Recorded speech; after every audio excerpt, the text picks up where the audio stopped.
Good morning, OutGivers. How are we? Good morning. So, the theme for this conference is Seize the Day. And why is that? Well, because I am sure that you experienced the same thrill that I have over the last 5 months, along with my boss, Tim Gill.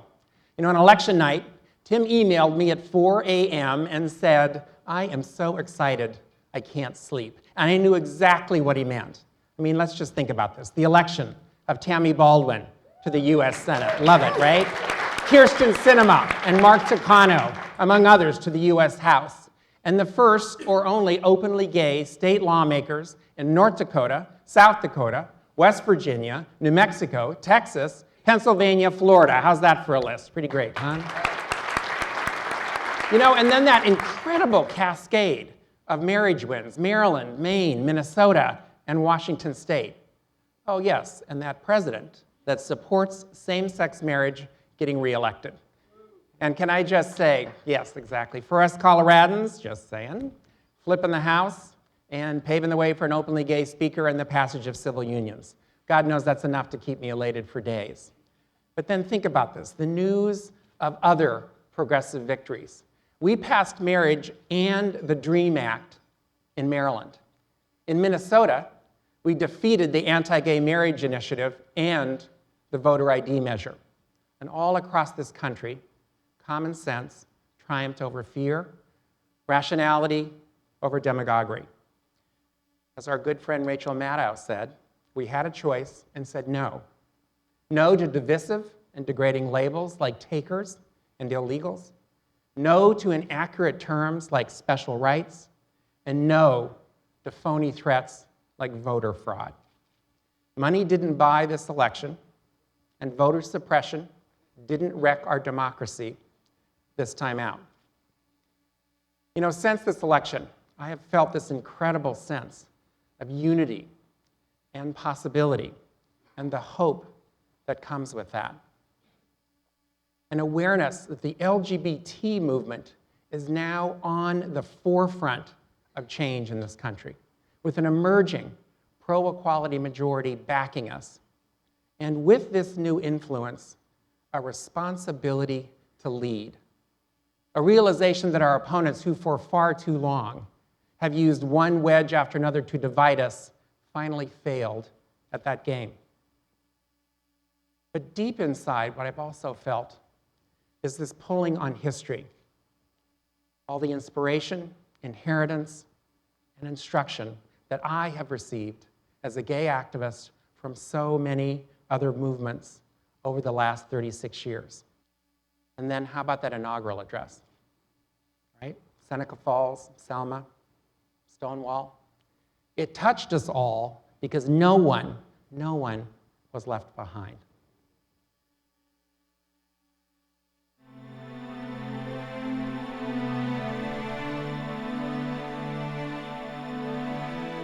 We hold these truths to be self-evident, that all men are created equal, that they are endowed by their Creator with certain unalienable rights, that among these are life, liberty, and the pursuit of happiness. We continue a never-ending journey to bridge the meaning of those words with the realities of our time. For history tells us that while these truths may be self-evident, they have never been self-executing. That all of us are created equal is the star that guides us still. Just as it guided our forebears through Seneca Falls and Selma and Stonewall, it is now our generation's task to carry on what those pioneers began. You and I, as citizens, have the power to set this country's course.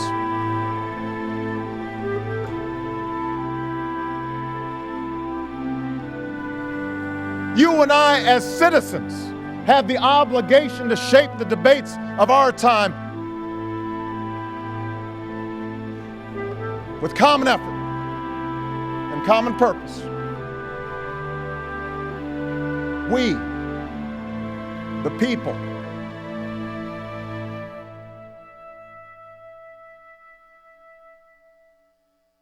but you know, this moment isn't about the president or a particular party. It's about who we are as Americans.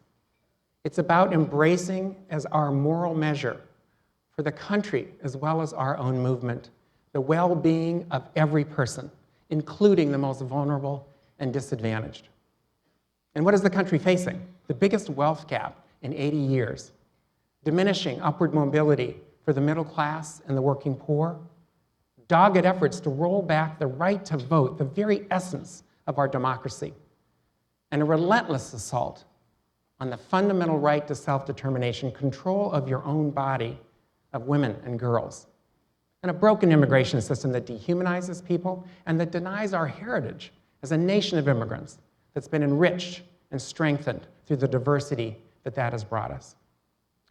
Our next four speakers will challenge us to think big, to deepen our connections, and to leave no one behind. They will ask us to imagine what a more perfect union will be. Please welcome Mary Kay Henry, International President of the Service Employees International Union. Thank you so much, Tim. Good morning. I can't tell you what a personal honor it is to be asked to speak here at OutGiving. As the first openly gay woman in SEIU to be elected president, I feel like I stand on the shoulders of many of you in this room who helped create an environment that made it possible that was not an issue in 2010 when I became president.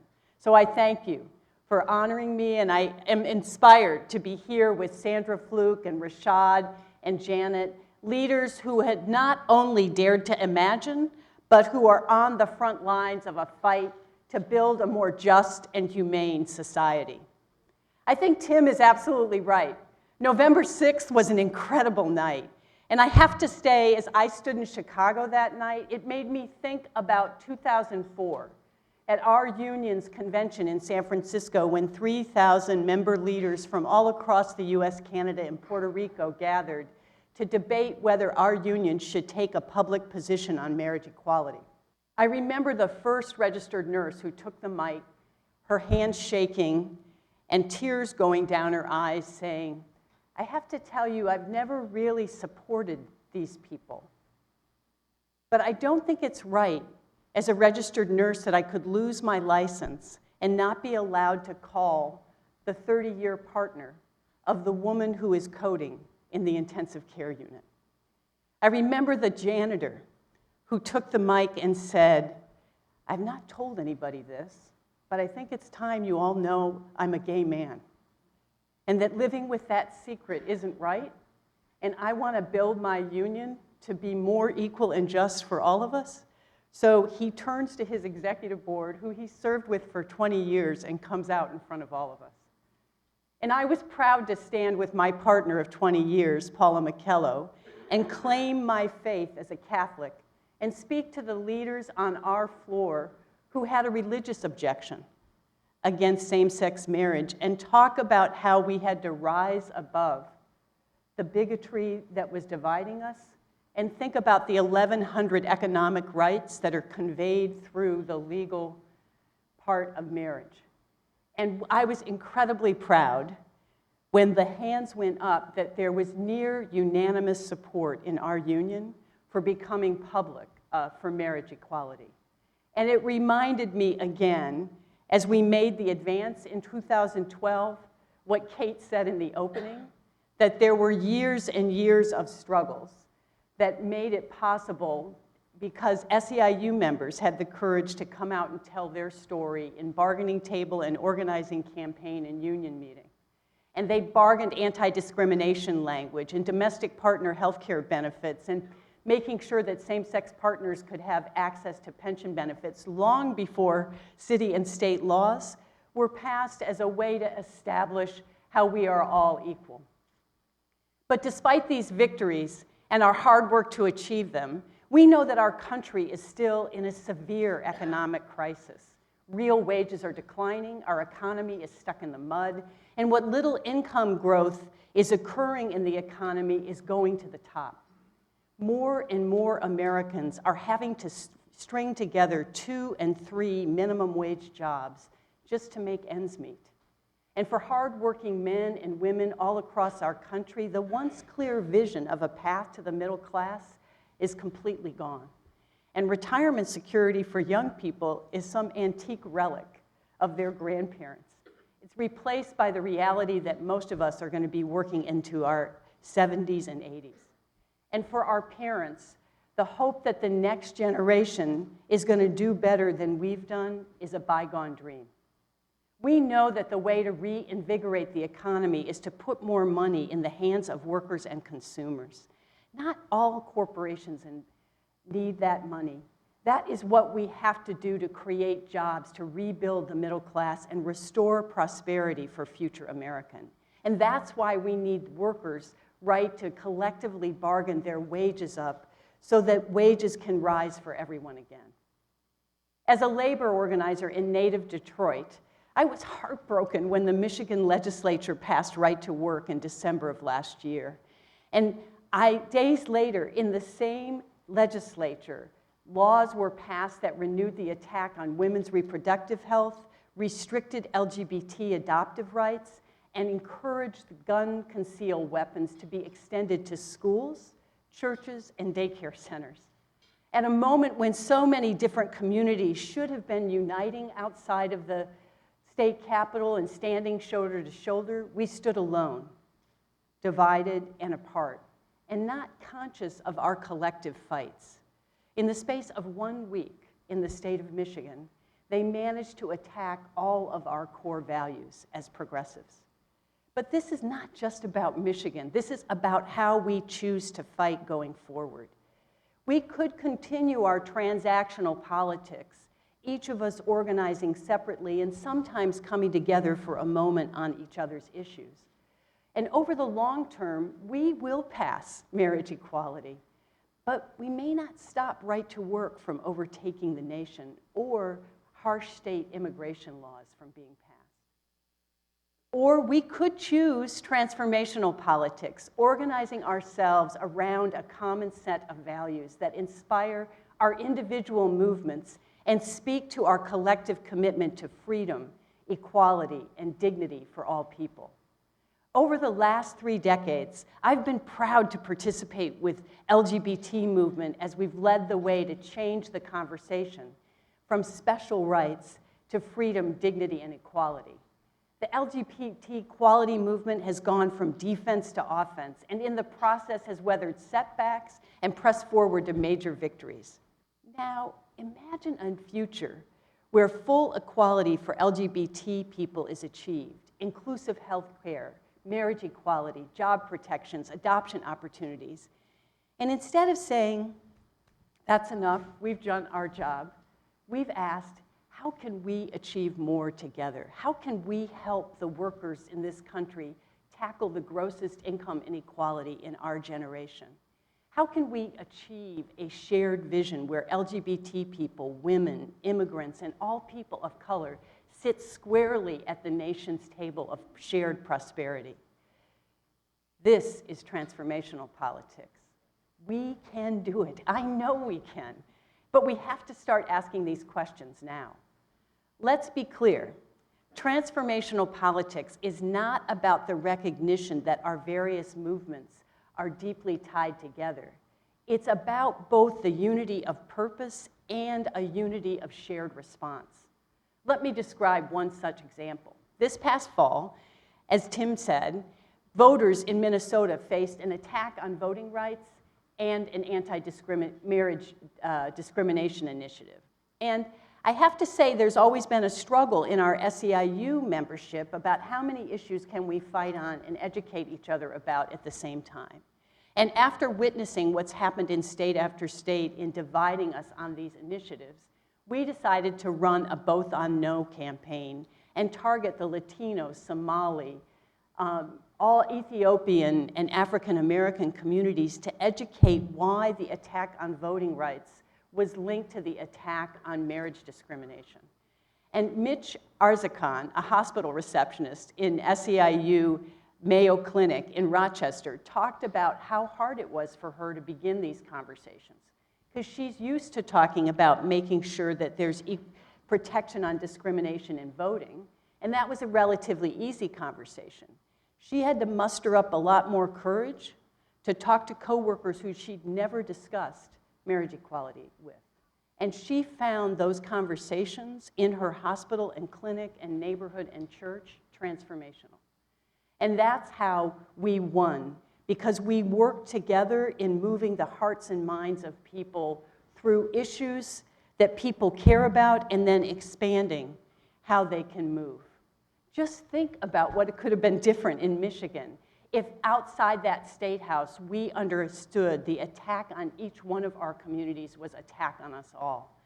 We saw the weakening of unions as the elimination of America's middle class. If we saw the limiting of women's access to health care as placing more of an economic burden on all families.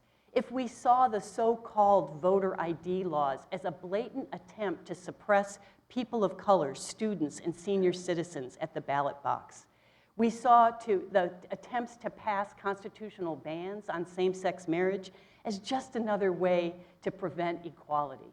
When we saw harsh, racist immigration laws in Arizona and Alabama as just another way for our enemies to divide us against each other and pit community against community.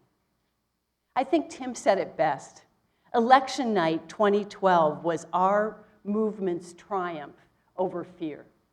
Our greatest victory that night was not just beating back a set of common anti-equality initiatives. We did that because we won on a common set of values. Working people want to join hands with the LGBT brothers and sisters to build a permanent pro-equality majority. And we look forward to joining you on the front lines of that fight. Thank you very much.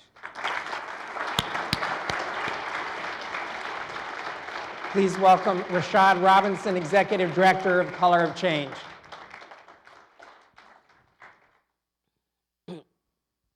I want to continue on our theme from Tim of Seize the Day to discuss why that mandate is so essential. I want to talk about the different struggles we share as an LGBT community with Black communities and other communities. And as Mary Kay put it, the struggle to fight for and win a common set of values, specifically the value of equal participation in democracy. How could our investment in participation shape our shared future? This is a picture of my grandma Matilda and my grandpa Charlie. In 1986, I went into the voting booth with my grandfather and watched him vote. It remains one of the most influential moments of my life, not just because he put me on his shoulder and let me pull the lever, or the feeling that something exciting and new was happening, but because years after he died, I found out that my grandfather couldn't read or write. Born to sharecroppers in Virginia and never receiving a formal education, Grandpa Charlie loved the Mets, grandparents day at my elementary school, and participating in his community through neighborhood civic association and voting. Grandpa Charlie didn't live to see me become the first of his descendants to graduate from college, and he didn't live to see me go on to lead a national civil rights organization that fights the type of injustice that kept him from an education so many years ago. I hope he'd be proud, because every day it's his story, his dreams for my future, and his belief that his voice mattered that inspires me to fight smarter, work harder, and dream bigger. Because for me, Grandpa Charlie's participation was about the fulfillment of this country's promise, for which so many of us here continue to fight for. The promise to be heard, to be visible, to be counted, to express our will for the future, and to do so equally among all people, privileged or vulnerable, majority or minority, in favor or out of favor with those in power. Every day at Color of Change, we hear the stories of those who want to be heard. Through raising the voices and stories of our membership of over 850,000 Black folks and their allies of every race, We work to make government and corporations more accountable, and in the process, make our democracy fairer, more open, more just. We channel that fight back spirit you see coming from all oppressed groups, fighting to open up opportunity, to protect the opportunities we've already earned and won. So today, I'm still sitting on my grandfather's shoulders and pulling on the levers, just as amazed and excited about what's possible. That's because what I see is the real news from 2012. It's not just about what we've won, but how far we've come and where we're heading. For us at Color of Change, the reason to celebrate is the steady rise in Black participation. When the numbers come out in 2012, this spring, it looks like we're going to see for the first time in US history a higher turnout rate for Black folks than non-Hispanic whites. It's a 16-year upward trend that began after the National Voter Registration Act in '93, all because we answered the call of our community and mobilized eligible voters to get to the polls. The second reason to celebrate? In 2008, a greater share of Black citizens under 30 came out, passed the hurdles of an outdated voter registration system, and had the highest youth voter turnout in history. Even in 2010, Black youth led their white, Asian, and Latino peers to the polls. That's what Black participation and activism looks like today, a trend initiated in my grandfather's time, up through my own childhood, and right to this historic moment. And make no mistake, this is not a passing fad, the kind of Black president thing. It's a steady trend here to stay if we keep at it. But you know, there's a push. There's a push to keep Black people and others from participating by anti-equality folks organized and aligned behind state legislation propagated by the right and organizations like ALEC. ALEC drafts legislation, pushes it to state legislators, who then introduce it and act all sorts of harmful policies for Black people and other groups, in this case, legalizing voter suppression. It was a moment, and we seized it. Color of Change and our allies drilled down to expose ALEC publicly and in the press, and made corporations choose which side they were on. You know, the corporations, when we called them, they would say, we give to both sides. We give to the left, and we give to the right. And we would say there's not two sides to Black people voting in this upcoming election. This is not a question about politics. This is a moral question, and we leverage our moral authority. As a movement, we knew that voter suppression efforts would hurt everyone. They would hurt workers, they would hurt women, they would hurt gay people by making the field more open for anti-gay forces to win. This so-called rising American electorate, the coalition that re-elected President Obama, they vote into office gay rights supporting candidates whenever they have a chance. Those are the very people that ALEC and the right sought to suppress. We led a movement to shut down this system. 50 corporations have ended their financial support of ALEC. ALEC is moving out of their swanky offices in DC and ending their task force dedicated to voter suppression. And pulling this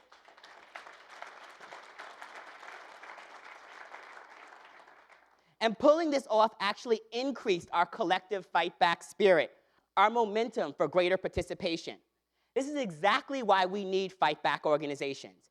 Organizations at the ready, networked, savvy, smart, and strategic, with a model that works to expose these obstacles, effectively leverage and seize key moments, and channel the great fight back energy that exists there in our community in a strategic way. As a civil rights organization born in the 21st century, this is the new approach we and other groups are forging. It's changing politics as we know it, and we need to grow it and perfect it.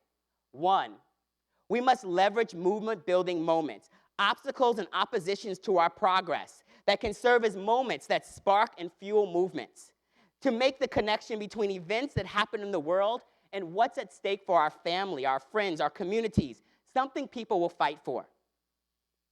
Two, we must leverage a narrative of moral authority, the narrative of America's great promise of inclusion, equality, and the role empowerment it has in delivering on it. This is a winning moral authority we take to corporations, to political leaders, to the public. It is, for example, the powerful storytelling we've seen from the LGBT community.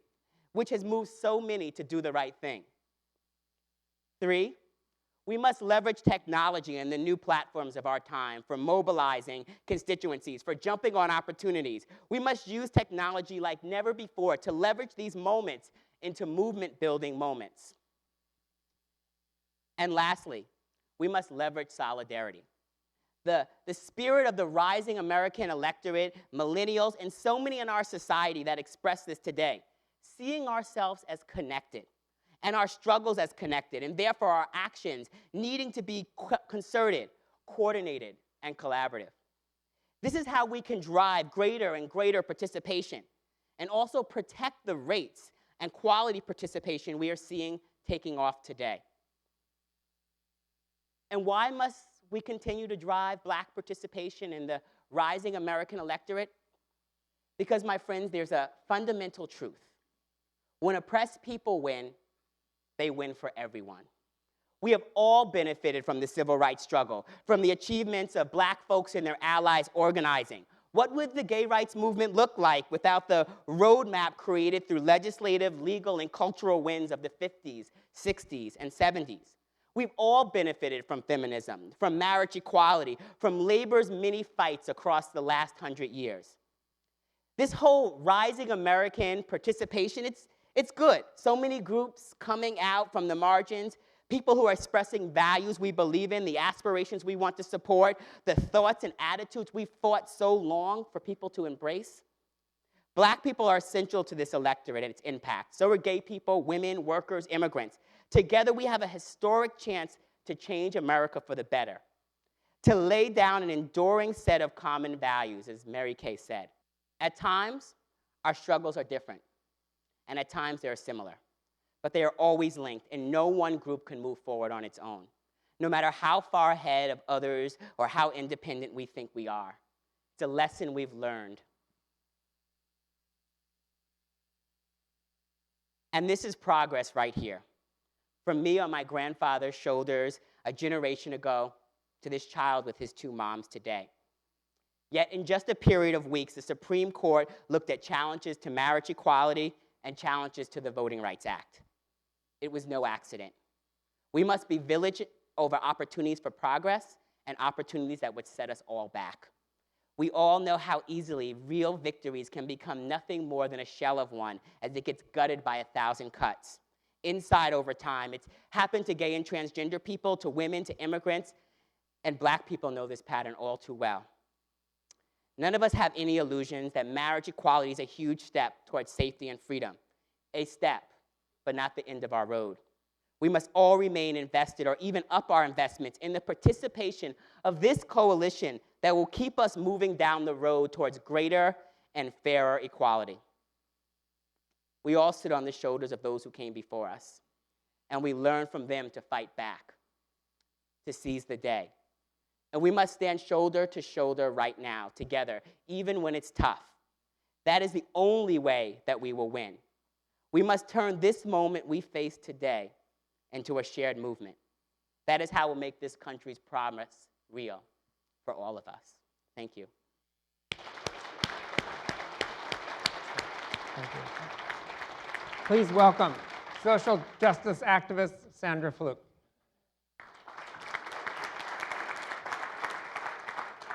Thank you so much. I think you'll all agree that what's been made perfectly clear by Tim and Mary Kay and Rashad is also what we've learned over many years of social justice struggles. That the fight for equality is the same fight, no matter whose equality is at stake. And that's why, as Tim said, I'm a social justice advocate, not just a reproductive rights advocate or a women's rights advocate, but a social justice advocate. And it's not just strategically that it's smart for us to join together the fight for gender equality and racial justice and worker rights and LGBTQ rights. It's that these fights really are interconnected. You know, sometimes in the passion of these struggles and the day-to-day drama of organizing, we forget this. And it takes those who have a little bit more distance from that daily drama to remind us. Way back in college, I was the tri-president of Students Acting for Gender Equality. That's how you know it's a really lefty group, when they can't break a tie, and instead of trying to break it, they have 3 presidents. Yeah. I was the tri-president of Students Acting for Gender Equality. And this was well known on campus, and randomly at a party, a friendly acquaintance who I wasn't really that close to asked me what gender equality meant and what that encompassed. And I thought, well, this is an odd question over beers, but okay. And I explained that it was the campus feminist group. Well, he wanted to know if that included a gay rights agenda. And I gave some standard answer about how important it is to be allies, yada, yada.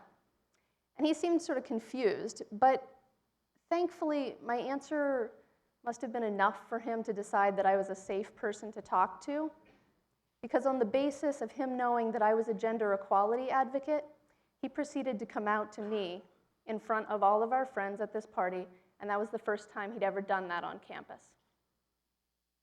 And when I thought about it later, I realized what he correctly saw, that gender equality is a movement that fights all societal limitations placed on us because of our gender, and that includes the limitation on who we might love. Trans folks and genderqueer individuals are perhaps the most aware of all of us how intimately connected gender equality and LGBTQ rights really are. And you know, practically speaking, those allied against us really are allied against all of us. I was reminded of this when, as students organizing at Georgetown Law, we found a Washington, D.C. anti-discrimination statute that we wanted to try to use to help our case for advocating for insurance coverage of contraception. But the statute had this weird exception that was curiously specific to Georgetown Law's role. And when we looked into the history, we learned that that exception had been placed there years earlier by then Senator Armstrong, and that he put it there in a fight against the agitating of, again, Georgetown students, that time for LGBTQ students equal treatment.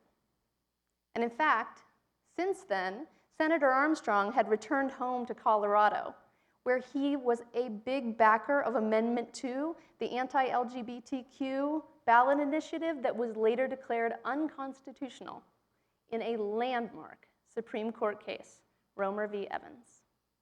And that same fight against Amendment 2, against Senator Armstrong, is what inspired Tim Gill to start the Gill Foundation and what brings us all together today. But we're united here, not just by our common opponents, but by our common goals. Right now, across the country, women's groups are preparing for Equal Pay Day on Tuesday. And we're fighting for the Paycheck Fairness Act, a piece of legislation that helps sex-based pay discrimination be handled legally in a very similar way to race-based pay discrimination. And of course, we're miles behind on sexual orientation-based pay discrimination, and we're still fighting for ENDA. Imagine if we had fought this battle just once, and we'd won it once and for all of us. That's why when I co-founded the New York statewide Coalition for Fair Access to Family Court, NISCFFUFC. Humor is important in organizing as well. NISCFFUFC. We ensured and fought that any victim of family violence could get a civil order of protection, a restraining order. We were fighting not only for same-sex couples, but for teens and elders who faced unique barriers as well. And when the Violence Against Women Act was up for reauthorization this past year, advocates held together and refused repeatedly to settle for a bill that didn't fully protect LGBTQ victims and address the unique needs of Native women as well. And that's right, it was a victory. And by standing together like that, we won that fight. And we got the bill that victims of violence deserved. And the reproductive rights community is increasingly realizing how interconnected our movements are. That's why the national organizations, more and more, are embracing the reproductive justice frame advanced by communities of color and by young leaders. It's a frame that connects the fight across communities, because reproductive justice will exist when all people can exercise the rights and access the resources they need to thrive and to decide whether, when, and how to have and parent children with dignity, free from discrimination, coercion, or violence. Thus, reproductive justice recognizes the ways that race and class and sex and age and sexual orientation and gender expression and immigration status and ability and all of the rest impact our access, our agency, and our autonomy in shaping our individual reproductive destiny. Because reproductive justice means fighting for same-sex adoption and visas for same-sex headed couples. And reproductive justice means fighting racist child welfare policies that disproportionately remove children of color from their families and their homes. And reproductive justice means fighting for the employment rights of immigrant domestic workers and nail salon workers who are exposed to toxins with tragic consequences for their reproductive health. I could go on with all of the examples we're seeing of this kind of pro-equality unity, but we know that the most recent huge example was during the election, when pro-equality voters and advocacy groups joined together across communities, and we decided this election. We delivered this election to leaders who would continue and are continuing to fight for equality for all of us. But we have to keep this unity going in every fight, and we have to build momentum coming off of this election, because now is the time. This 2012 election coalition is fragile. And as activists and involved citizens, all of us here, if we don't partner together and push our elected leaders, yes, push them, we won't be able to ensure that we achieve this dream of equality in this country and make progress on it right now. Make sure that we're making it happen in all of our communities and on the ground, then we'll lose our chance. Because the less committed voters and the voices that haven't been part of this fight for as long as all of us will give up. We'll become disaffected. We'll stop believing in this moment. Stop believing that right now change is within reach. So it's up to all of us to seize this moment. Step up to this opportunity. In fact, seize this day and seize it together. Thank you. So, I began working in the LGBT movement in 1977. Don't do the math there, people. And at that time, of course, our love was still a crime in most states. And we were suing, when I was at Lambda, public universities to allow gay and lesbian students to meet on campuses. Discrimination in the workplace was pervasive, and our families were unrecognized and devalued. You know, the changes that we have experienced over the years of my activism give me the faith and the confidence that we can indeed shape the debates of our time and set the course of our own future. As donors, as citizens, as leaders, we the people. Let's seize the day. Please join me in thanking our speakers. Thank you.